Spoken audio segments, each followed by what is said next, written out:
Today we are going to discuss the most negative emotion known to mankind. And no, I'm not talking about rage or anger or hatred. I'm talking about envy. Nothing is more virulent, nothing is more venomous, more all-pervasive, more ubiquitous, more toxic than envy. Envy drives people to rage. Envy motivates people to hate. Envy is behind all negative emotions, in effect. This view has been propounded in the 1950s, and I still adhere to it. I think that envy is the source of all conflict, all crime, all malevolence and malice, everything that is negative in individual life and in our social sphere. My name is VAKNIN. I'm the author of Malignant Self-Love, Narcissism Revisited, the envious former visiting professor of psychology, and currently a professor of psychology and business management in SIAPS. Envy.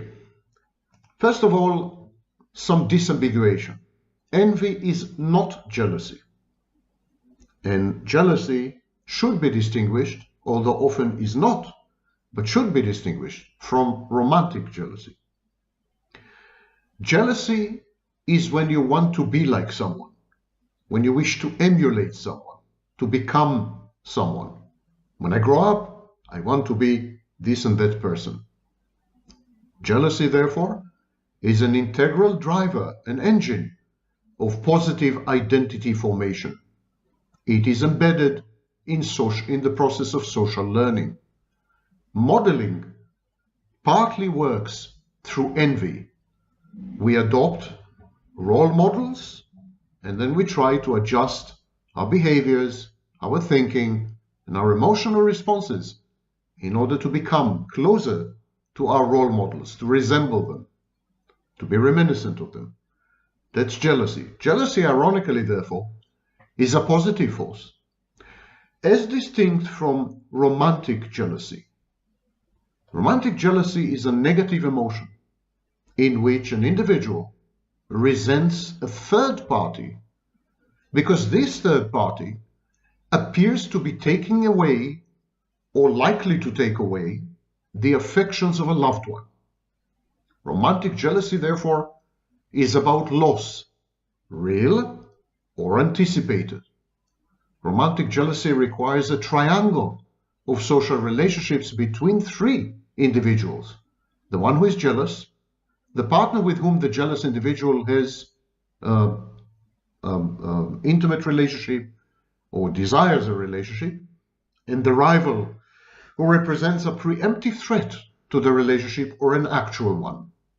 In other words, romantic jealousy is a private case of triangulation. Romantic relationships are the prototypical source of romantic jealousy, but romantic jealousy can absolutely be delusional or even retroactive. It is a false belief that a spouse or a partner is unfaithful, envying past partners of the intimate partner. The individual is constantly on the watch for indications that this belief is justified, manufactures evidence if it is not to be found, and completely disregards facts that contravene the conviction. Delusional romantic jealousy is also known as morbid jealousy, Othello syndrome or delusion, or pathological jealousy. So, jealousy is a force for emulation and social learning from role models. Romantic jealousy, a fear of loss transmuted into aggression against a third party, the source of the loss or the threat of the loss. And then there is envy. Envy is an entirely different ballgame. Envy is not about emulating or imitating or simulating a role model, someone you admire, adulate, someone you appreciate or respect. That's not envy, that's jealousy. Envy is about destroying someone you perceive to be better than you, more fortunate than you, luckier than you, richer than you, more educated than you, more intelligent than you, more good-looking than you, more. The desire to reduce people to size, to cut them down, to take them down, to somehow level the playing field so that you don't feel inferior in any way, shape, or form. It's a destructive urge. Envy is just another name for extreme, annihilating aggression. Your wish is to eradicate the source of frustration, to get rid of this nagging internal effect that, this is destroying your life, is consuming you. Envy has obsessional elements and leads to compulsive actions. Now, the difference between affect and emotion is that emotion is the feeling itself, and affect is the way we experience the feeling. So there is envy, which is the feeling of, I want to destroy this guy, or I want to destroy this girl because they are so evidently and manifestly better than I am in some respect, or in all respects. That's the feeling. And the affect is how one experiences the feeling, how one experiences the envy, which is very self-defeating and self-destructive and all-consuming and debilitating and depressing. To experience envy is to self-immolate, is to destroy yourself gradually, incrementally. To experience envy is to burn slowly in the fires of internal hell, unquenched. And so today we are going to discuss envy. Of course, envy is founded on other more primordial or primitive units, emotional units or emotions. For example, shame. Envy is founded on a reservoir of shame that is perceived to be life-threatening or dangerous. In a desperate attempt to avoid shame, the envious person redirects aggression to the outside. He externalizes aggression. If you feel shame to the extent that it is life-threatening, you usually become suicidal. You want to kill yourself and get rid of this feeling of shame. So shame is life-threatening in the truest sense of the word. And one of the ways to somehow subvert this risk of suicide, somehow remain alive, is to redirect the aggression from inside to the outside. And this redirection is known as envy. There is humiliation involved. When you compare yourself to the object of your envy, when you compare yourself to the person you envy, and usually it's a person, when you compare yourself, you feel inferior, you feel ashamed, you feel humiliated, degraded, debased, demeaned by comparison. Envy is comparative, relative positioning. You compare yourself to someone and you are found wanting, you are found deficient, and these generate enormous humiliation. Ironically, envy implies what I call reverse grandiosity. Envy implies that the person you envy is superior to you. You believe that person to be superior to you. You aggrandize and idealize that person. The subject of the envy, the target of the envy, is idealized. The envious person believes that the target of the envy is everything he should be, and he can never be.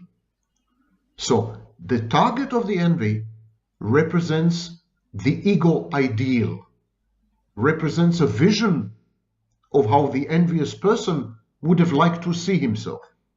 It's as if the envious person is saying, look at this guy. He's everything I always wanted to be and everything I've always failed to become. And I hate him for being this. I hate him for being so ideal, for being so perfect, for being so good looking, for being so intelligent and so educated, so attractive and so charismatic and so magnetic and so everything. so rich, whatever. I wanted to be like this. I've done my best and I failed. So I envy him. Envy, therefore, involves idealization. That's the irony. It's a kind of reverse love bombing. It's a shared fantasy of destruction and death. Whereas the narcissist's typical shared fantasy is a fantasy of life. However, however life is interpreted by the narcissist. The envious person's shared fantasy is a fantasy of death, of destruction, of elimination of the source of frustration, of the envied object. And so there is an intricate interplay between the envious person and the person he envies. There are elements reminiscent of erotomanic delusion. The envious person develops a relationship, however imaginary, with the person that he envies. And this relationship includes many dialogues and a lot of to and fro and kind of negotiations or consensus and so on and so forth. The envious person attempts to reach an equilibrium, a homeostasis with the envied person. This all revolves around bad object management.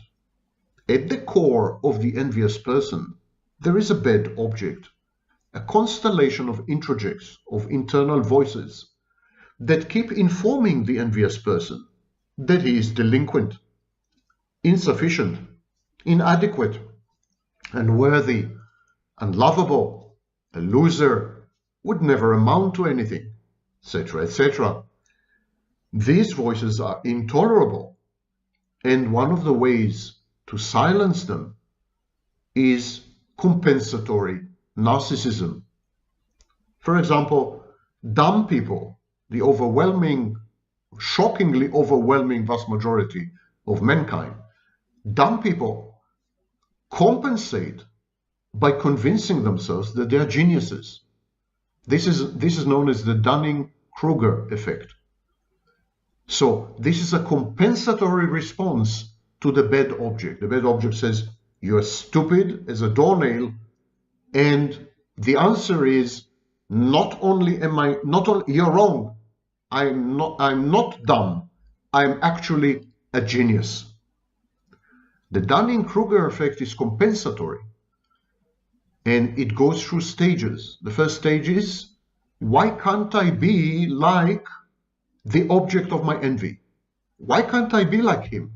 Why can't I be as handsome as him, as rich as him, as famous as him, as educated, as intelligent, as successful with the opposite sex, as erudite, as easygoing, as charming, etc.? Why can't I be like the object of my envy, which is essentially the object of my desire, the way I would have liked to be, my ego ideal, my vision of myself, my fantasy of how I should have been?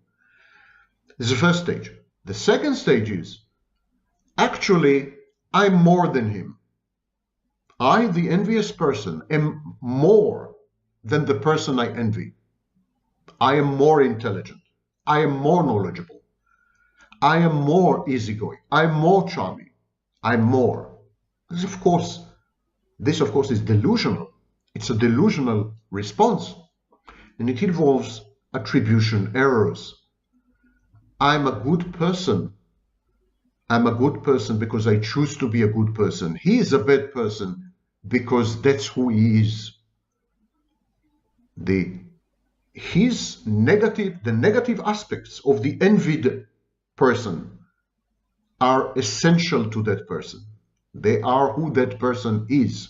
So there's an emphasizing of the negative dimensions and traits and behaviors of the envied person, and attributing this negativity to who that person is, while the envious person, the person who envies, presents himself as the epitome and quintessence of morality or victimhood or ethical conduct or self-restraint and self-discipline, positive traits. I am positive because I choose to be positive. He is negative because that's who he is.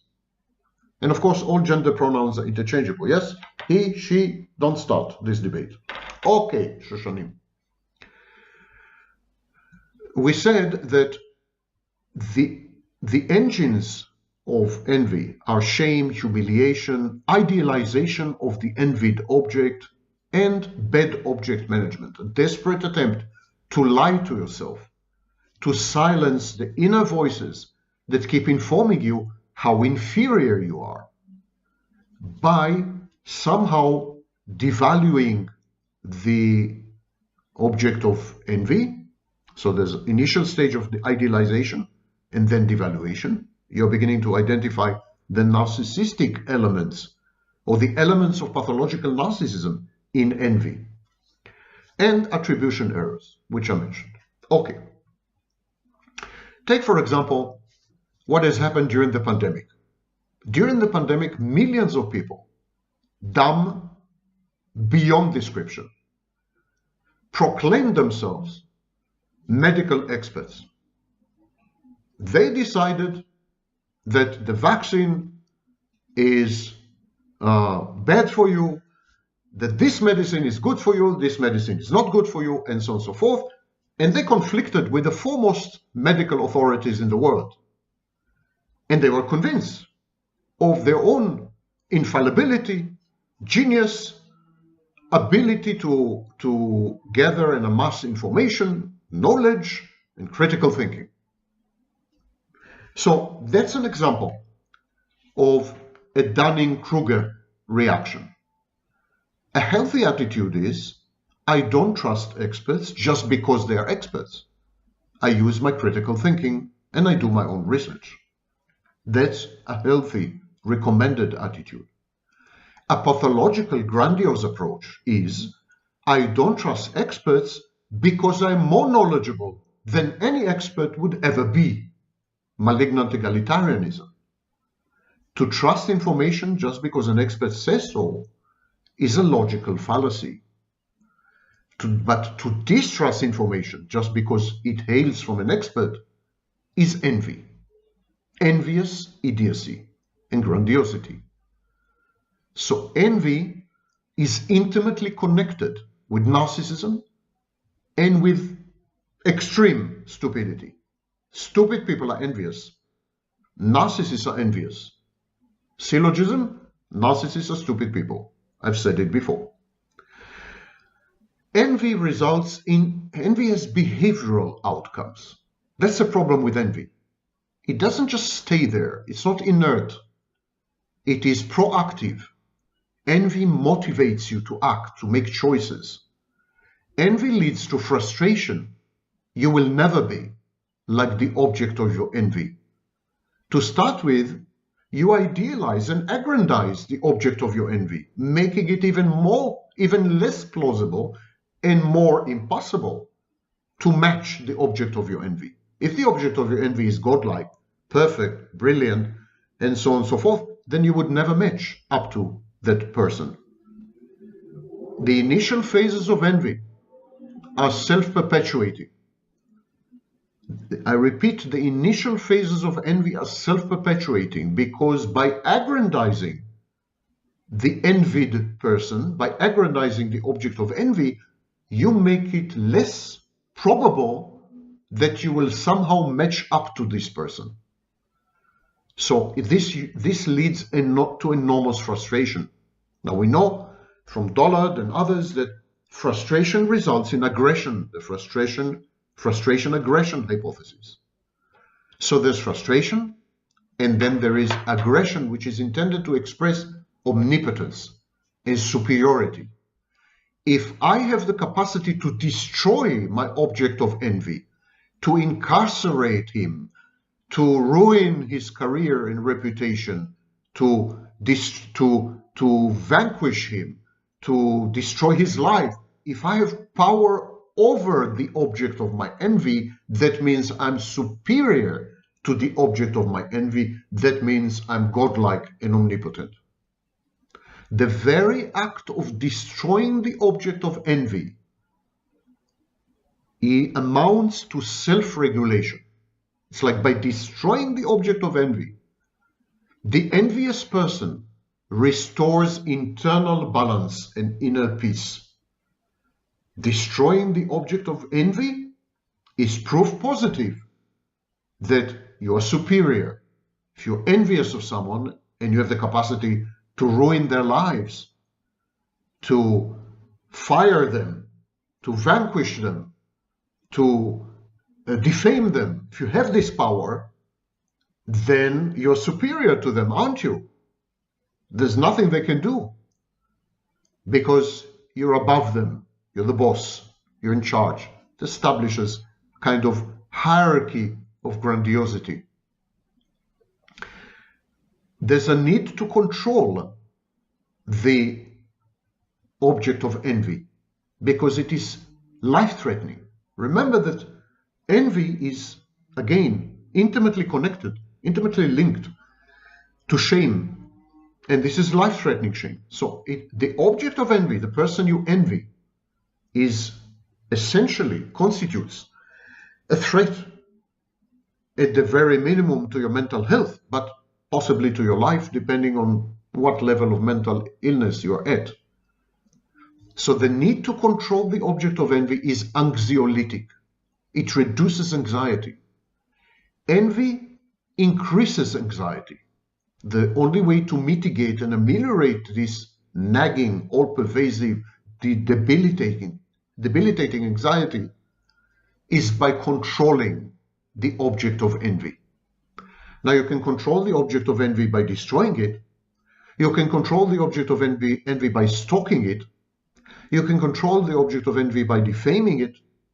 You can control the object of envy in a variety of ways, all of which are destructive to the object of envy. Ultimately, the only way to get rid of the envy is to destroy the object of envy. You need to devalue this superior object in order to quell and somehow calm down your inferiority complex.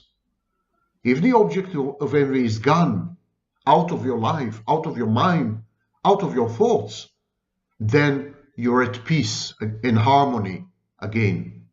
And you need, therefore, to destroy it. There's no other option. You can't negotiate with it. You can't reach a consensus with it. You can't coexist with it. You can't co-opt it. You can't even assimilate it. There's nothing you can do with an object of envy except get rid of it. And this is the key difference between envy and other forms of negative affectivity, such as anger and so on and so forth. In anger, the main thrust, the main impetus is to change behaviors, to change someone's behavior. When you're angry, you're expressing displeasure with a specific behavior, hopefully inducing a change in behavior, or to hurt and to punish the object of the anger. And that's it. The anger dissipates and you move on. Envy never dissipates. Envy is always there as long as the object of envy is alive and thriving. You need to witness the object of envy languishing.